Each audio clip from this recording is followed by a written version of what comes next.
Hi welcome to our channel நகை கடை தமிழ். இன்றைக்கி வீடியோ நம்ம என்ன பார்க்க போகிறோம் அப்படின்னு பார்த்தீங்கன்னா, தங்கமயில் ஜுவல்லரியில் நான் என்னோடய டிஜிகோல்ட் ஆப்பை வந்து க்ளோஸ் பண்ண போகிறேன். அதாவது முடிஞ்சிருச்சு. ஸோ அதனால் பர்ச்சேஸ் பண்ண போகிறேன். இது வந்து நமக்கு லாபமாக நஷ்டமா அப்படின்றத பற்றி தான் இந்த வீடியோவில் கிளியராக சொல்ல போகிறேன். ஸோ இதில் எல்லா டீட்டெயில்ஸுமே கண்டிப்பாக யூஸ்ஃபுல்லாக இருக்கும். டிஜிகோல்ட் இன்ஸ்டால் பண்ணியிருக்கோங்க எல்லாருக்கும் இது கொஞ்சம் ஷாக்கிங்காகவும் இருக்கும். இந்த மாதிரி அந்த கடையில் பண்ணுவாங்க நான் எதிர்பார்க்கவே இல்லை. ஸோ அது என்ன அப்படின்னு சொல்லி உங்களுக்கு வீடியோவில் சொல்கிறேன். டிஜிகோல்ட் ஆப்பில் 330 நாள் முடிஞ்சதுக்கப்புறம் நம்ம எடுக்கும்போது நம்மளுக்கு வந்து பெனிஃபிட்ஸ் வந்து வெயிட்டாக தான் கணக்கு வைப்பாங்க அப்படின்னு நம்ம பே பண்ணும்போதே தெரியும். நம்மளுக்கு எல்லாருமே சொல்கிறது தான், நம்மளுமே பே பண்ணும்போது பார்த்துருப்போம். இப்போ நம்ம ஒரு 1000 ரூபாய் கட்டும்போது நம்மளுக்கு ஒரு வெயிட் அமௌண்ட் வந்து பெனிஃபிட்டாக வந்து சேரும். அதாவது 1000 ரூபாய் கட்டுறோம் அப்படின்னா ஒரு மில்லிகிராம், அரை மில்லிகிராம் அந்த மாதிரி நமக்கு சேரும். ஸோ அந்த மாதிரி பெனிஃபிட்டாக வெயிட்டில் இருந்தது. இப்போ என்னோட இதில் வந்து பார்த்திங்கன்னா உங்களுக்கு தெரியும், நான் சேவ் பண்ணது வந்து பார்த்திங்கன்னா வந்து 49 கிராம், அதாவது 0.049 கிராம், அதாவது 49 மில்லிகிராம் வந்து எனக்கு ரிவார்டாக கொடுத்துருந்தாங்க. இப்போ இந்த ஸ்கீம் மூலியமாக நீங்கள் பார்க்கும்போது நான் கட்டுற அன்றைக்கி என்னென்ன எனக்கு அமௌண்ட், இப்போ 200 கட்டினேன்னா எவ்வளோ வருது, 1000 கட்டினா எவ்வளோ வருதுன்னு இது எல்லாமே இதில் வந்து போட்டிருக்கு. ஸோ நான் இது மாதிரி கட்டி முடித்ததுக்கப்புறமா வெயிட்டாக இருந்துச்சு இல்லைங்களா, நான் போய்ட்டு சும்மா கடையில் வந்துட்டு இயரிங்ஸ் அதெல்லாம் பார்க்குறதுலாம் நமக்கு வேஸ்ட்டுன்னு நமக்கு தெரியும். நம்ம சேனலில் ஒரு டிஜிகோல்டில் நம்ம சேர்றோம் அப்படின்னா என்ன மாதிரி ஜுவல்ஸ் வாங்கினா நமக்கு பெனிஃபிட்ஸ்ன்னு சொல்லி நம்மளே நிறையா டைம் சொல்லியிருக்கோம். நீங்கள் பார்க்கலன்னா அது டிஜிகோல்டுன்னு அப்படின்னு ஒரு பிளேலிஸ்ட் இருக்கும், செக் பண்ணி பாருங்கள். நான் வந்து என்ன பண்ணேன், தோடெல்லாம் வாங்குறது, செயினெல்லாம் வாங்குறது வேஸ்டேஜ் அதிகமாக இருக்கும், காயின்ஸ்க்கு வந்து வேஸ்டேஜ் கம்மியாக தானே இருக்கும் அப்படின்னு சொல்லிட்டு காயின் வந்து வாங்கினேன். ஏன்னா நம்ம வாங்குறதுக்கு மேக்கிங் சார்ஜஸ்ஸு எல்லாமே இருக்குது, செய்கூலி சேதாரம், ஜிஎஸ்டி எல்லாமே இருக்கிறதுனால நான் வந்து ஒரு காயின் வந்து செலக்ட் பண்ணேன். இந்த காயின் நார்மலான ஒரு காயினுக்கு அவங்க வந்து 3% வந்து சார்ஜஸ் போடுறாங்க, 3% வேஸ்டேஜ் வந்து போடுறாங்க. அது இல்லாமல் 3% வந்து ஜிஎஸ்டி வந்து போடுறாங்க. ஓவராலாக 6% ஒரு நார்மலான இந்த பிளெயின் காயினுக்கு. நான் என்ன பண்ணேன்னா, ஒரு காது வச்ச காயின் நீங்கள் எடுத்து கொடுங்க, அதுக்கு எவ்வளோ அப்படின்னு கேட்டால் 11% வேஸ்டேஜ் அப்படின்னு சொல்லி போட்டிருந்தாங்க. சரி ஓகே, 22 கேரட்டுக்கு பதிலாக 24 கேரட் வாங்கலாம் அப்படின்னாலும் அதுக்கும் 11% வேஸ்டேஜ். அது இல்லாமல் நம்ம ரிட்டன் கொடுக்கும்போது அவங்க வந்து 1% வந்து மைனஸ் பண்ணுவாங்களாம். அதாவது வேல்யூவிலேருந்து 1% மைனஸ் பண்ணி எடுத்துப்பேன் அப்படின்னு சொன்னாங்க. ஸோ இது வேண்டாம், நம்ம நார்மல் 22 கேரட்டே வாங்கிக்கலாம் அப்படின்னு எடுக்கும்போது எனக்கு ஒரு எஸ்டிமேஷன் போட்டு கொடுத்தாங்க. அந்த எஸ்டிமேஷனை பார்த்து தான் எனக்கு பயங்கரமான ஷாக்கிங்கே. என்ன அப்படின்னு பார்த்தீங்கன்னா, என்னோடய வேல்யூ வந்து பார்த்தீங்கன்னா நான் கட்டியிருக்கிறது வந்து 25,760 ருபீஸ், அதாவது 25,000 நான் வந்து கட்டியிருக்கேன். இந்த ஆப்பில் பார்த்தீங்கன்னா உங்களுக்கு தெரியும், ஆவரேஜ் ரேட்டுன்னு சொல்லி ஒன்று ஃபிக்ஸ் பண்ணியிருந்தாங்க. நாங்கள் லாஸ்ட் டைம் ஒரு ஷாப்பிங் போயிருந்தப்போ இந்த கடையில் சொன்னாங்க, உங்களுக்கு ஆவரேஜ் ரேட் வந்து 9,000 தான் ஃபிக்ஸ் ஆகிருக்கு. ஸோ நீங்கள் பர்ச்சேஸ் பண்ணிங்கன்னா உங்களுக்கு 9,000 கவுண்ட்டில் தான் வரும் அப்படின்னாங்க. சரி ஓகே அப்படின்னு நாங்கள் எக்ஸ்ட்ரா பே பண்ணோம். எக்ஸ்ட்ரானா மேல்கொண்டு நாங்கள் பே பண்ணோம். ஓகே, நம்மளுக்கு தான் 9,000 தானே வருது, இப்போ விலை 14,000 போயிடுச்சுன்னு பே பண்ணோன்னே ஆவரேஜ் ரெண்டு வந்து பார்த்திங்கன்னா 13,000 மாறிடுச்சு. இதனால எந்த யூஸும் கிடையாது. ஆக்சுவலாக நிறைய பேர் வந்து ப்ரொமோட் பண்ணாங்க, நான் இந்த நகையை 10,000 வாங்கினேன், 9,000 வாங்கினேன் டிஜிகோல்டில் அப்படின்னு சொன்னனால தான் நாங்களும் அந்த மாதிரி நம்மளுக்கு வரும்னு நினச்சி தான் அதை பே பண்ணோம். இன்னொரு விஷயம் நோட் பண்ண வேண்டியது என்னென்னா, நாங்கள் சேவ் பண்ண கோல்டு வந்து பார்த்திங்கன்னா 2 கிராம், கரெக்டாக 2 கிராம் சேவ் பண்ணியிருக்கோம். எங்களுக்கு ரிவார்டாக வந்து நாங்கள் பே பண்ணது கிடச்சது வந்து 0.49 கிராம்ஸ், அதாவது 49 மில்லிகிராம் கிடச்சிருக்கு 2 கிராம் நாங்கள் சேவ் பண்ணதுக்கு. அப்போ எவ்வளோ வரணும் எங்களுக்கு, 2 கிராம் 49 மில்லிகிராம், அதுதான் வந்து வந்திருக்கணும். ஓகேங்களா, இவங்க எப்படி எங்களுக்கு கால்குலேட் பண்ணியிருக்காங்க பாருங்கள். நாங்கள் எடுத்த நகையோடது வந்து 2 கிராம் 30 மில்லிகிராம் அப்படின்னு சொல்லி போட்டுட்டாங்க. அந்த 30 மில்லிகிராம்லேயும் அவங்க என்ன கால்குலேட் பண்ணியிருக்காங்க அப்படின்னு பார்த்தீங்கன்னா உங்களுக்கு கரெக்டாக தெரியும். அதுக்கு வந்துட்டு நாங்கள் பே பண்ண அமௌண்ட் 25,760 ரூபாய். இன்றைக்கி கோல்டு ரேட்டோட கணக்குப்படி அவங்க 13,000 அப்படின்னு சும்மா வச்சுருக்காங்க. வச்சுட்டு அந்த 30 மில்லிகிராம் இருக்குது இல்லைங்களா, அந்த 30 மில்லிகிராமுக்கு 13,000 அப்படின்னு அவங்க கால்குலேட் பண்ணிவிட்டு எங்களுக்கு கொடுக்க வேண்டிய 49 கிராம் இருக்குது, 49 மில்லிகிராம் அந்த ரிவார்டாக வந்ததை வந்து கேஷாக தான் கவுண்ட் வைப்பாங்களாம். அதை வந்து கிராமாக வச்சுக்க மாட்டாங்களாம்.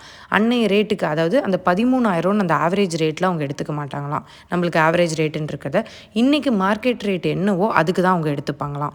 அப்புறம் எதுக்கு நான் வந்து ரிவார்ட்ஸ் எல்லாம் வந்து கிராமாக கணக்கு வைக்கிறேன்னு எதுக்கு அப்படி சொல்லணும், அப்படி சொல்லாமே இருக்கலாம்ல. இப்போ பாருங்கள், இதில் நாங்கள் வாங்கின ஸ்கீமோட வெயிட்டு 1.98 மில்லிகிராம்னு சொல்லிட்டாங்க. எக்ஸஸாக நாங்கள் வெயிட் வந்து பார்த்திங்கன்னா 50 மில்லிகிராம் அப்படின்னு சொல்லி போட்டாங்க.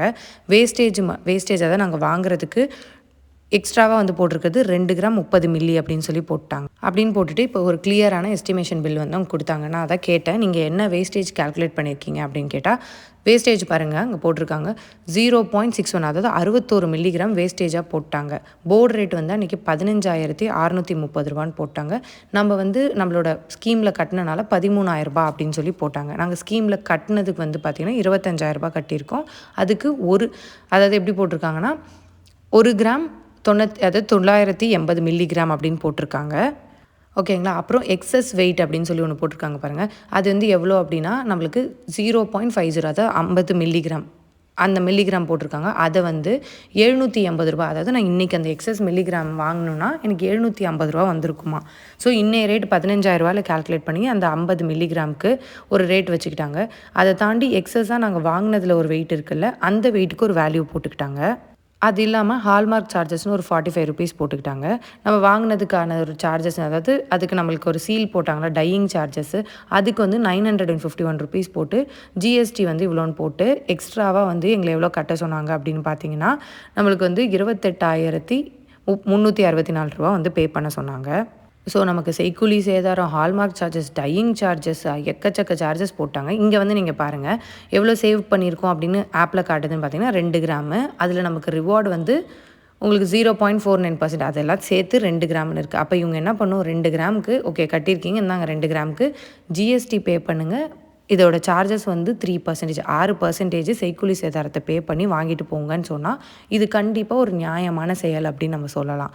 சும்மா நம்மளுக்கிட்ட வந்து ஆவரேஜ் வேல்யூ நான் ஆவரேஜ் வேல்யூவில் தரேன் அப்படின்னு சும்மா சொல்லிவிட்டு நீங்கள் என்னென்னைக்கெலாம் எவ்வளோ பணம் போடுறீங்களோ அதுக்கேற்ற மாதிரி உங்களுக்கு ஒரு பெனிஃபிட்டான அமௌண்ட்டு அந்த அமௌண்ட்டுக்கும் வெயிட்டாக தான் நாங்கள் கணக்கு வைப்போம். அமௌண்ட்டாக வைக்க மாட்டோம். ₹1000 போடுறீங்களா உங்களுக்கு 6% நாங்கள் கோல்டாக வரவு வைப்போம் அப்படின்னு சொல்லிட்டு அது கோல்டாக வர வச்சு கடைசியில் என்ன பிரயோஜனம்.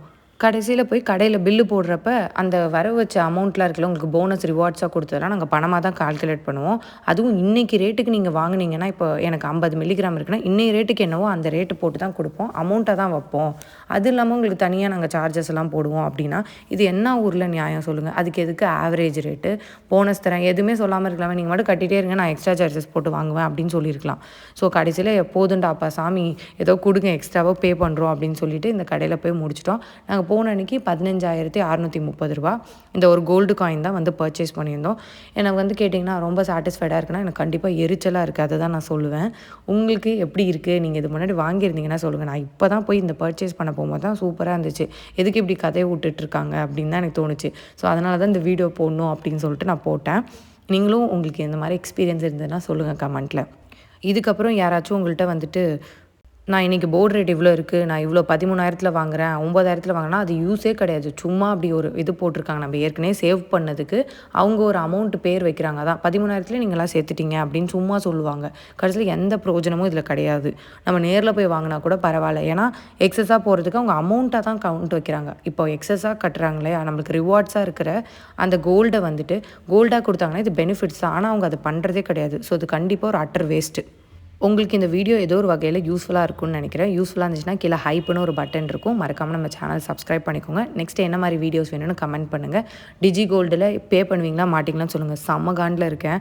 என்னடா இப்படி பண்ணிட்டானுங்க. நான் ஒன்று எய்ம் பண்ணிட்டு போனேன் 2 கிராம் நமக்கு வந்துடும் ஓகே பே பண்ணிட்டோம் எக்ஸ்ட்ரா இது மட்டும் பே பண்ணுற மாதிரி வரணும் இருக்குது. அதுவும் இல்லை இது இல்லைன்னு குறைச்சி என்கிட்டருந்து 28,000 கிட்டத்தட்ட 29,000 பே பண்ணிட்டு வந்தேன். இது வெறும் பிளைன் 22 கேரட் வாங்கினதுக்கே. இதே நான் 24 கேரட் வாங்கியிருந்தேன்னா நான் வந்து 35,000 பே பண்ணணும்னு அது 37,000 பே பண்ணணும்னு எழுதியிருக்காங்க.